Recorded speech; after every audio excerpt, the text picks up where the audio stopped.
Hello my dear student, good morning. कैसे हैं? आशा करते हैं आप स्वस्थ होंगे, मस्त होंगे और जबरदस्त होंगे। सबसे पहले मैं निशांत कुमार आप सबों को दिव्य दिशा क्लासेस में स्वागत करता हूं। और जैसा कि आप सभी जानते हैं कि इन दिनों मैं आप सबों के बीच उपस्थित हो रहा हूं रिवीजन क्लास को लेकर, जो आपको बोर्ड एग्जामिनेशन में अच्छे मार्क्स दिलाने में एक बेहतर साबित होगा। और ये हम क्लास उपस्थित हो रहे हैं लेकर अपने यूट्यूब प्लेटफॉर्म दिव्य दिशा क्लासेस पे, जिसका की टैगलाइन है the best choice for your future, यानी ये जो क्लास है आपके फ्यूचर के लिए अच्छा साबित हो सकता है। तो आइए शुरू करते हैं क्लास। जैसा कि आप जानते हैं पिछले क्लास में रासायनिक अभिक्रिया के बारे में हम बताए थे, जिसमें उसका पहचान बताए थे। रासायनिक अभिक्रिया क्या है ये बताए थे। तो पहचान में बताए थे कि अवस्था में परिवर्तन होता है। जब रासायनिक अभिक्रिया होती है, जब रासायनिक अभिक्रिया होता है तो सबसे पहला जो उसका पहचान है वो अवस्था में बदलाव हो जाता है। यानी कि अगर द्रव होगा तो वो गैस बन जाएगा, अगर गैस होगा तो द्रव बन जाएगा। दूसरा, रंग में परिवर्तन आया था। यहाँ चित्र के माध्यम से देख रहे हैं आप कि ये नीला कलर का है और ये चेंज होके हरा कलर हो गया। यहाँ गैस का उत्सर्जन भी आप देख चुके हैं। फिर चौथा पॉइंट है, इसमें तापमान में परिवर्तन आता है। कब? रासायनिक अभिक्रिया जब होता है तब। तापमान में परिवर्तन में भी आप समझ चुके थे कि ऊष्माक्षेपीय अभिक्रिया में तापमान बढ़ता है और ऊष्माशोषी अभिक्रिया में तापमान घटता है। इसको एक बार फिर रिएक्शन के माध्यम से हम बताना चाहेंगे। यहाँ देखा जाए ऊष्माक्षेपीय अभिक्रिया यानी एक्सोथर्मिक रिएक्शन में क्या होता है, तो कहता है इन अभिक्रियाओं में ऊष्मा निकलती है, तापमान बढ़ जाता है। जब ऊष्मा निकलती है तो तापमान क्या हो जाता है? बढ़ जाता है। स्वाभाविक बात है कि जब हीट यानी गर्मी निकलती है तो क्या होता है? वातावरण का तापमान बढ़ जाता है। तो यहाँ भी वही हो रहा है। जैसे कार्बन का ऑक्सीजन के साथ रिएक्शन हुआ तो बनाया CO2। कार्बन और ऑक्सीजन का रिएक्शन होके बना क्या? तो CO2 यानी कार्बन डाइऑक्साइड और प्लस उष्मा, प्लस क्या बना? उष्मा बना। तो उष्मा जो बना तो क्या होगा? उस तापमान को बढ़ाएगा। तो इस तरह से आप देखें कि ऊष्माक्षेपीय अभिक्रिया में उष्मा निकलती है तो तापमान बढ़ जाती है। दूसरा, ऊष्माशोषी अभिक्रिया। इसमें कहता है कि इन अभिक्रियाओं में उष्मा अवशोषित होती है और तापमान घटता है। इस अभिक्रिया में क्या होता है कि उष्मा का अब्जॉर्प्शन होता है यानी कि अवशोषण होता है, और जब तापमान घट जाती है यानी उष्मा जब क्या होगा? अवशोषित हो जाएगी, जब निकलेगी नहीं तो तापमान थोड़ी ना बढ़ेगा, तापमान तो घटेगा। तो वही बात है। जैसे CaCO3 यानी इसको कहते हैं संगमरमर।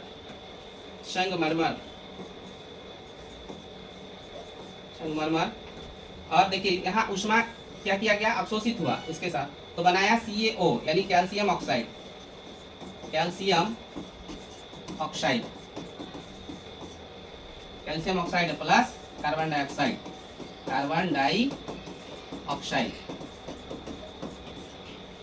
तो यहाँ उष्मा का अवशोषण हुआ। तो इस प्रकार तापमान में जो परिवर्तन होता है वो आप देखें। अब आइए चलते हैं इससे आगे की कड़ी में और जानते हैं कि आगे क्या है। आगे जो दिखाया गया है वो आप बोर्ड पर ही देख रहे हैं कि लिखा गया है रासायनिक समीकरण लिखने के नियम। रासायनिक समीकरण लिखने के नियम। रासायनिक समीकरण को हम कैसे लिखते हैं तो आप पहले भी पढ़ चुके हैं कि रासायनिक समीकरण लिखा कैसे जाता है। उसी को हम रिवीजन के माध्यम से यहाँ फिर बताने आए हैं। जिसमें पहला देखिए नियम दिखाया गया है यहाँ कि तीर का निशान का सिंबल दिखाया जाता है। जब भी रासायनिक अभिक्रिया हम लोग दिखाते हैं तो उसमें आप देखे होइएगा कि एरो यानी कि तीर का भी बीच में साइन देखे होइएगा। जैसे अभी पीछे ही दिखाए हैं आपको, कार्बन को ऑक्सीजन के साथ रिएक्शन कराया गया था तो CO2 बना था, उसके बीच में तीर का चिन्ह था। तो तीर का चिन्ह का क्या मतलब होता है? तो इसका तीर के चिन्ह का मतलब होता है कि अभिकारकों के उत्पादन में परिवर्तन को दिखाता है वो, ठीक ना। अभिकारकों के उत्पादन में परिवर्तन को उनके मध्य एक तीर के निशान लगाकर दर्शाया जाता है। तीर का सिरा उत्पाद की ओर होता है और यह अभिक्रिया की दिशा बताता है। तीर का निशान क्या दिखाता है? तो सबसे पहले तीर का निशान जो होता है वो अभिकारक और उत्पाद के बीच होता है। जैसे यहाँ भी देख रहे हैं, इधर उत्पाद है, इधर उत्पाद दिखाया गया है और इधर अभिकारक दिखाया गया है। तो इसके बीच में ये तीर है, तो बीच में होते हैं दोनों के, अभिकारक और उत्पाद के बीच में होते हैं। और ये तीर क्या दिखाता है? तो तीर शो करता है हमें कि उत्पाद की दिशा किधर है वो दिखाता है, और यह एक तरह से दिशा सूचक, ये दिशा को सूचना देती। तीर क्या दिशा दिखाने का काम करते हैं। किसकी दिशा? तो उत्पाद की दिशा। तीर क्या दिखाता है? तो दिशा दिखाता है, उत्पाद की दिशा। अब आप सोच रहे होंगे कि अभिकारक क्या है और उत्पाद क्या है। तो आइए हम अभिकारक के बारे में बता दें। तो यहाँ बहुत ही स्वच्छ एवं साफ लिखा गया है कि अभिकारक यानी रिएक्टेंट क्या होता है। तो रिएक्टेंट कहता है वे पदार्थ जो रासायनिक अभिक्रिया में भाग लेते हैं, वे पदार्थ जो रासायनिक अभिक्रिया में भाग लेते हैं तथा जिसमें कुछ परिवर्तन होते हैं, जिसमें रासायनिक परिवर्तन होते हैं उसे इन्हें समीकरण के बाएं ओर लिखा जाता है। अभिकारक क्या होती है? तो वे पदार्थ जो अभिक्रिया में भाग लेती है और जिसमें रासायनिक परिवर्तन होता है उसे हम अभिकारक कहते हैं। और ये कहाँ लिखा जाता है? तो अभिक्रिया में बाईं तरफ लिखा जाता है। वो अभी जो हम समझाए कि जब केमिकल रिएक्शन होता है तो अभिकारक और उत्पाद के बीच जो तीर होता है तो तीर के पूंछ की तरफ होता है। इस तीर के पूंछ की तरफ के भाग को ही अभिकारक बोला जाता है। जैसे यहाँ यही पेपर पर देख लीजिए, यहाँ कार्बन ऑक्सीजन का जो रिएक्शन हुआ तो कार्बन ऑक्सीजन यहाँ पर क्या है? अभिकारक है। कार्बन और ऑक्सीजन क्या है? अभिकारक है। और यहाँ पर फिर उत्पाद की बात हुआ, प्रोडक्ट। प्रोडक्ट कौन होता है? तो प्रोडक्ट आप ऐसे भी जानते हैं कि जैसे मान लीजिए कि एक किसान अगर फसल लगाता है तो फसल जब वो तैयार हो जाता है तो तैयार के बाद जो वो प्रोडक्शन निकलती है वही उत्पाद होती है। तो उत्पाद क्या है? तो अभिक्रिया के बाद जो नया पदार्थ बनता है, जब केमिकल रिएक्शन होता है उसके बाद जो नया पदार्थ बनता है वही उत्पाद कहलाता है। यहाँ पर लिखा भी गया है अभिक्रिया के बाद बनने वाले नए पदार्थ को उत्पाद कहते हैं और इसे तीर के दाहिने तरफ लिखा जाता है यानी आरएचएस में लिखा जाता है। तो इस तरीका से आप अभिकारक और उत्पाद के बारे में जाने। यहाँ आप देख रहे हैं जैसे कार्बन ऑक्सीजन को तो हम अभिकारक कहे थे और ये कार्बन डाइऑक्साइड जो बना दाहिने तरफ यही उत्पाद है। यही क्या है? उत्पाद। चलिए आगे बढ़ते हैं इससे।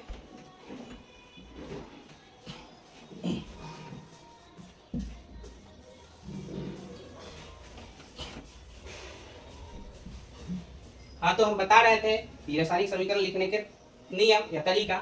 इसमें सबसे पहला बात तीर के बारे में बताए। ये किसका दिशा दिखाता है? तो उत्पाद की दिशा को दिखाता है। अब दूसरा क्या यहाँ दिखाया गया है कि चिन्ह का प्रयोग, प्लस चिन्ह का प्रयोग किया जाता है। अभिक्रिया जब होती है तो अभिकारक में और उत्पाद के बीच, दोनों के बीच तीर प्लस का साइन दिखाया जाता है। तो इसमें इस प्लस के साइन, प्लस के चिन्ह का भी दो तरीका से समझाया गया है। पहला कि यदि एक से अधिक अभिकारक हो तो उनके बीच प्लस का चिन्ह लगाकर उन्हें बाईं और एलएचएस में लिखा जाता है। अभिक्रिया में क्या होता है, जब अभिक्रिया होता है तो अगर अभिकारक एक से ज्यादा है तो हम उसको उसके बीच में प्लस का साइन जोड़ के चिन्ह लगा के और उसको तीर के बाईं तरफ लिखते हैं। जैसे देखे ही थे या पीछे, और यहाँ भी आप देख रहे हैं कि Zn तो H2SO4 तो एक से ज्यादा अभिकारक हुआ है कि नहीं। तो इसको कहाँ लिखा गया? LHS में लिखा गया। Zn प्लस H2SO4 को कहाँ लिखा गया? तीर के बाईं तरफ यानी पूंछ की तरफ लिखा गया।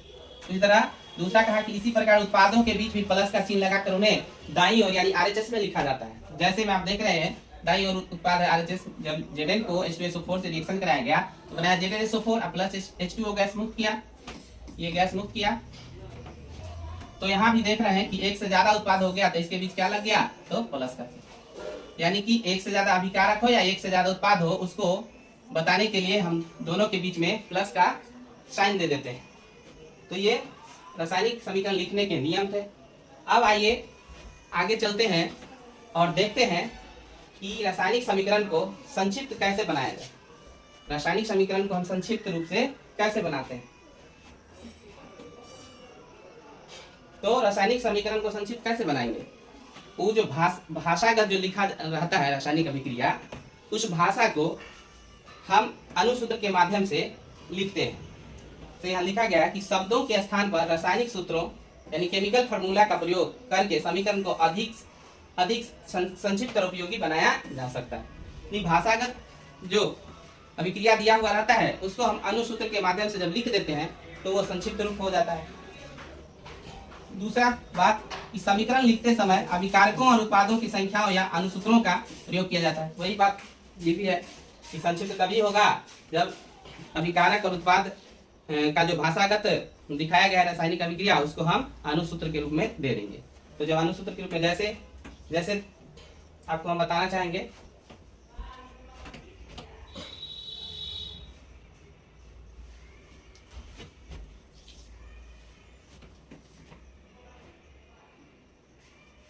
जैसे भाषा में बोलेगा कि हाइड्रोजन और ऑक्सीजन की अभिक्रिया से जल बनते हैं, भाषागत ये बोल दिया। तो भाषागत है, इसको हम अनुसूत्र के माध्यम से कहा कि हाइड्रोजन हाइड्रोजन और ऑक्सीजन के अभिक्रिया से जल बनते,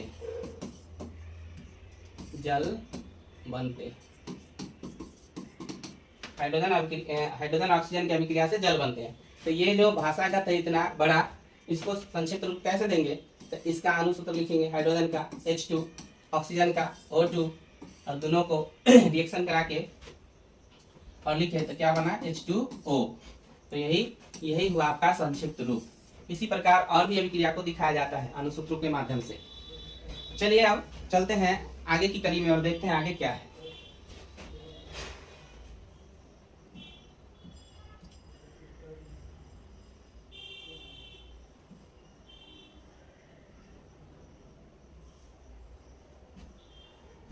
आगे देखा जाए तो आगे है रासायनिक समीकरण के प्रकार दिखाया गया। रासायनिक समीकरण के प्रकार को दिखाया गया है। तो रासायनिक समीकरण क्या है वो पिछला वीडियो में देख चुके थे, लेकिन फिर से याद दिलाना चाहेंगे कि जब रासायनिक अभिक्रिया होती है तो उसे जो हम सूत्रों के माध्यम से, अनुसूत्रों के माध्यम से दिखाते हैं, वही रासायनिक समीकरण कहलाता है। अब वो रासायनिक समीकरण के यहाँ प्रकार दिखाया गया है। तो रासायनिक समीकरण के प्रकार क्या है? तो रासायनिक समीकरण के प्रकार दो तरह के होते हैं, एक संतुलित रासायनिक समीकरण और एक होता है असंतुलित रासायनिक समीकरण। यहाँ भी देख रहे होंगे आप, संतुलित रासायनिक समीकरण, इसको कहते हैं बैलेंस्ड केमिकल रिएक्शन। इसको अंग्रेजी में क्या कहेंगे? तो बैलेंस्ड केमिकल रिएक्शन,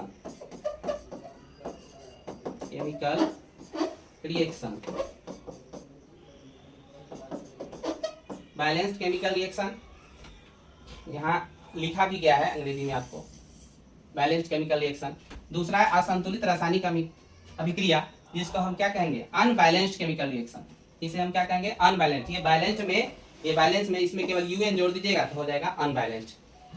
तो आप समझते हैं कि बैलेंस्ड यानी कि संतुलित रासायनिक समीकरण क्या है और असंतुलित रासायनिक समीकरण क्या है। तो संतुलित रासायनिक समीकरण में लिखा गया है कि संतुलित रासायनिक समीकरण वैसा रासायनिक समीकरण होता है इसमें तीर के निशान के बाईं ओर तथा दाईं ओर यानी LHS और RHS में तत्वों के परमाणुओं की संख्या समान होती है। संतुलित रासायनिक समीकरण में क्या होता है कि जब अभिक्रिया को दिखाया जाता है अनुसूत्रों के माध्यम से, तो दोनों ओर के जो तत्व होते हैं उनकी परमाणु संख्या समान होती है। अभी पीछे के वीडियो में जो भी देखे थे वहां हम केमिकल रिएक्शन करा तो रहे थे, लेकिन बैलेंस नहीं कर रहे थे। तो हम बैलेंस इसलिए नहीं कर रहे थे क्योंकि हमको ये ध्यान में था कि आगे हम इसको डिटेल्स रूप में बताएंगे ही, तब बेहतर तरीके से आप समझ पाइएगा, इसलिए तो वो बैलेंस रूप अब हम बताने जा रहे हैं। इसमें क्या होता है? तो तत्वों के परमाणुओं की संख्या समान होती है, उसी को हम क्या कहते हैं? संतुलित रासायनिक समीकरण कहते हैं। जैसे यहाँ दिखाया गया, जैसे यहाँ देखिए, पहले इस 2 को अभी आप मत देखिए, 2 नहीं है। तो यहाँ देखिए मैग्नीशियम को ऑक्सीजन के साथ रिएक्शन किया गया तो बनाया MgO। मैग्नीशियम ऑक्सीजन से रिएक्ट करके बनाया MgO, मैग्नीशियम ऑक्साइड बनाया। तो यहाँ अभी तक देख रहे हैं कि इधर क्या मैग्नीशियम कितना है? 1 है, इधर भी 1 है। यहाँ ऑक्सीजन देखा जाए तो 1 है, लेकिन इधर LHS में ऑक्सीजन कितना है? 2 है। तो मैग्नीशियम 1 तो बराबर था, लेकिन ऑक्सीजन LHS में 2 है जबकि RHS में 1 है। तो इसको 2 करने के लिए इसमें हम 2 से गुना कर देते हैं, 2 से गुना कर देंगे तो ऑक्सीजन 2 हो गया। ऑक्सीजन तो 2 हो गया, लेकिन इससे क्या हो गया कि मैग्नीशियम भी बढ़ गया, क्योंकि इसके साथ मैग्नीशियम ही है। तो मैग्नीशियम जब बढ़ गया तो क्या कर देंगे? फिर यहाँ मैग्नीशियम में भी 2 से गुना कर देंगे।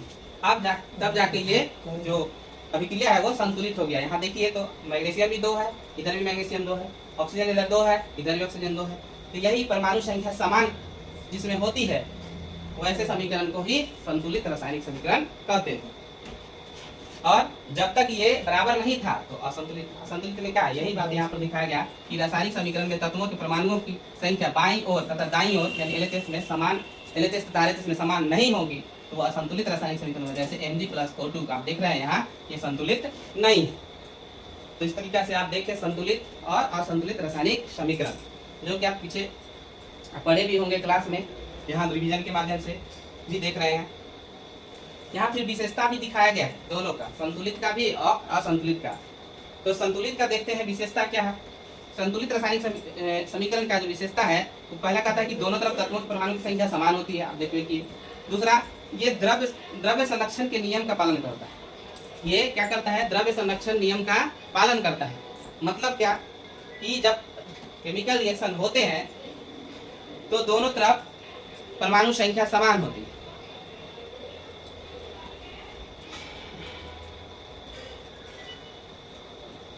द्रव्य संरक्षण का नियम में क्या कहता है कि द्रव्य संरक्षण का नियम कहता है कि अभिक्रिया के पहले और अभिक्रिया के बाद जो परमाणुओं की संख्या होती है वो हमेशा बराबर होती है। यानी अभिकारक में परमाणु और उत्पाद में परमाणु दोनों तरफ इक्वल होते हैं। द्रव्यमान संरक्षण का नियम क्या कहता है कि द्रव्यमान को ना तो हम उत्पन्न कर सकते हैं और ना ही नष्ट कर सकते हैं। जैसे ऊर्जा संरक्षण का भी नियम वही कहता है कि ऊर्जा को ना तो उत्पन्न किया जा सकता है और ना ही नष्ट किया जा सकता है, बल्कि एक रूप से दूसरे रूप में बदला जा सकता है। उसी तरह द्रव्यमान संरक्षण का नियम भी इसी तरह तरीका से है कि किसी भी रासायनिक या भौतिक अभिक्रिया के बाद द्रव्यमान को ना तो हम उत्पन्न कर सकते हैं और ना ही नष्ट कर सकते हैं। तो इसलिए यहाँ पर विशेषता दिखाएगा कि द्रव्य संरक्षण के नियम का ये पालन करता है संतुलित रासायनिक अभिक्रिया। फिर तीसरा करता है यह वास्तविक अभिक्रिया को सही रूप में दर्शाता है। जो वास्तविक अभिक्रिया है उसको सही रूप में दिखाता है। सही रूप दिखाने का मतलब जैसे यहाँ असंतुलित रासायनिक अभिक्रिया में आप देख रहे हैं कि ये मैग्नीशियम ऑक्सीजन और ऑक्सीजन से रिएक्शन मैग्नीशियम ऑक्साइड बना लिया, लेकिन ये वास्तविक रूप नहीं है। यहाँ वास्तविक रूप कहने का तात्पर्य है कि LHS में RHS में बराबर नहीं है। इसी को बराबर जब ये संतुलित रासायनिक अभिक्रिया के दौरान किया जाता है तो वही वास्तविक रूप हुआ। अब यहाँ असंतुलित रासायनिक अभिक्रिया की विशेषता दिखाया है कि क्या कहता है कि दोनों तरफ तत्वों के परमाणुओं की संख्या समान नहीं होती। यही तो खासियत है असंतुलित रासायनिक अभिक्रिया की, कि दोनों तरफ तत्वों की जो परमाणु संख्या है समान नहीं होती है। दूसरी बात कि द्रव्य संरक्षण के नियम का पालन नहीं करेगा।